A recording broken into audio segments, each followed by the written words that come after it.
I just wanted to make a video for you as well to guide you in this getting in and out of the car, and also what to do when you're been driving for say more than 30 minutes. It's really a very sensitive approach. I realise everybody has their own levels of pain. Some people have been putting up with it for 3 months, some people have been putting up for 3 years or more.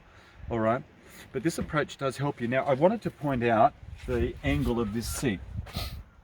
You do a lot of hard work, all right, and then you go and you drive back from work, and you'll find yourself sitting in a fairly upright seat. That's actually going to hurt you a great deal, all right.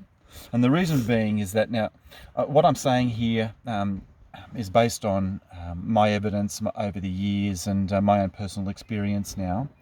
But trochanteric bursitis can often be referred from the lower back. Now this upright position in here is placing too much pressure on your lower back.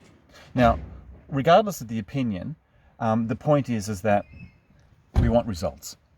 So I'm going to suggest that an upright seat like this is not good, but if that's all you've got, all right, then you're going to have to put up with that and then drive and then somehow deal with having to manage your back more. So if I get into the car, this is a fairly high up car, it's a van, okay, and I'm in Australia, so I'm driving on the my steering wheel's on the right, but I really want to put my backside in first, all right, and then use the steering wheel to support me getting in. Getting out, just grab your hand on the 3 o'clock position in Australia, or on the 9 o'clock position in the United States, wherever you are, all right, and just slide out. Now it's much easier to do that from a high seat car. So the issue here now is that my seat is up in this upright position. That's a real problem, all right, especially if I'm going for 20-30 minutes. It's just going to hurt me too much. And trust me, I've been there as well. Now, my suggestion really was about what to do with managing your pain, and it actually comes down to holding on to that sill of the door here as well. So Giselle, would you mind just tilting down, just coming down, love, stepping out. Now, thank you, sweetie. All right, now what we're doing here is you can use the window sill. You can use it from this side. You can even use the wing mirror itself.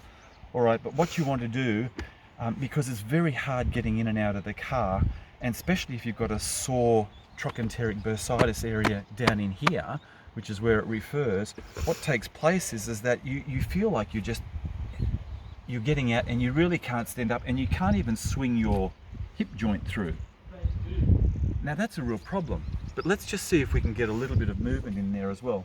So what we do is we take the weight in here, or we take the weight in here, and we just hold ourselves so that not all of our weight, you know, that sort of feeling of weightlessness can come about because you're just holding on to something. Now stand on your toes, just stand on your toes like that, just to get started, because you know jumping might be just a little bit too much too soon for people. But if you can just stand on your toes like that, and then try and walk as upright as you can, still weight bearing, still holding on, just moving into it. And then if you feel as though you're just starting to warm up, then you can actually take yourself to the next level. And it might be just, you know, you're more upright now as opposed to like this. And then what you do is you feel as though you might be just freeing up a little bit more. You might even do it now unassisted. And then just stand on your toes. If you can't jump, don't do it. All right, but if you stand on your toes, just like that, just put your the camera down to my toes again, love. All right, and then maybe you might be able to move into that position.